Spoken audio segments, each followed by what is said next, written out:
सरकार के द्वारा एक योजना लेकर आई गई है जिसका नाम रखा गया है मिशन कर्मयोगी। मिशन कर्मयोगी के तहत एएनएम, आशा कार्यकर्ता, पुलिस कांस्टेबल, पंचायती राज और नगरीय निकायों से जुड़े कार्मिकों के लिए व्यवहारिक कार्य आधारित और जरूरतों के अनुरूप पाठ्यक्रम एवं प्रशिक्षण को प्राथमिकताएं दी जाएंगी, जिससे जमीनी स्तर पर सेवाओं की प्रभावशीलता और संवेदनशीलता मजबूत होगी। आपको बता दें कि मिशन कर्मयोगी के तहत आशा व आशा संगिनी जो है उनके लिए मिशन कर्मयोगी सरकार की एक योजना है, जिसके तहत आशा व आशा संगिनी को उनके काम से जुड़ा हुआ व्यवहारिक प्रशिक्षण दिया जाएगा। यह प्रशिक्षण किताबों तक सीमित नहीं होगा, बल्कि मैदानी काम, योजनाओं की सही जानकारी, डिजिटल कार्य, ऐप पोर्टल और जनता से व्यवहार सिखाने पर आधारित होगा। इसका उद्देश्य है कि आशा बहनें अपने कार्य को और बेहतर, प्रभावी व आत्मविश्वास के साथ कर सके, ताकि गाँव और मोहल्ले स्तर पर स्वास्थ्य सेवाएं मजबूत हो। इससे आशा बहुओं का ज्ञान बढ़ेगा, काम आसान होगा, सम्मान बढ़ेगा और भविष्य में इससे मानदेय व अन्य लाभों का रास्ता भी मजबूत हो सकता है। मिशन कर्मयोगी आशा के खिलाफ नहीं, बल्कि उनके हक और मजबूती के लिए है, ऐसा कहा जा रहा है। लेकिन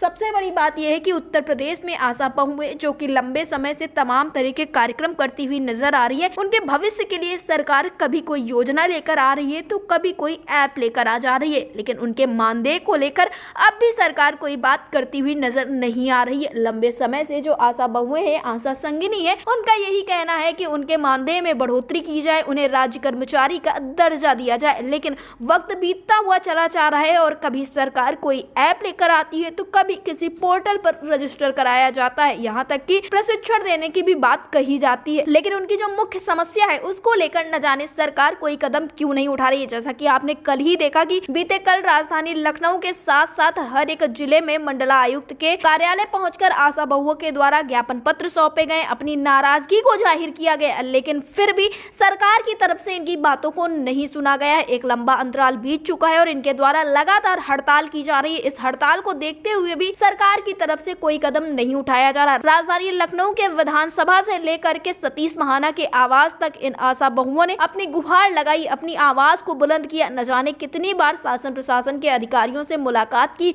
लेकिन इनके हाथ कुछ भी नहीं लगाया। और अब मिशन कर्मयोगी जैसी चीजें लाई जा रही हैं, जिसमें कहा जा रहा है कि इससे आशा बहुओं को बेहद लाभ होगा। लेकिन लाभ के और हानि के परे अगर हम सोचें तो इस वक्त पर उनकी जो मांग है, उन्हें राज्य कर्मचारी का दर्जा दिया जाए, न जाने क्यों उसको लेकर सरकार की तरफ से कोई कार्य नहीं किया जा रहा है। तमाम लोग कह रहे हैं ये काफी ज्यादा आशा बहुओं के हक में है। फिलहाल ये तो देखना होगा तब जब ये सारी चीजें लागू होंगी कि ये कितना कारगर साबित होता है। लेकिन अब भी आशा बहुओं का यही कहना है कि मिशन कर्मयोगी हो या फिर चाहे जो भी योजना हो, उन्हें इन सारी चीजों से कोई दिक्कत नहीं है। लेकिन सबसे पहले सरकार उन्हें राज्य कर्मचारी का दर्जा दे, इनकी मांगों को पूरा करे, फिर सरकार इनसे अन्य कोई कार्य ले। अब देखना ही होगा कि आखिरकार इन सारी चीजों को धरातल पर कब तक लागू करवाया जाता है। डेस्क रिपोर्ट, अटल टीवी।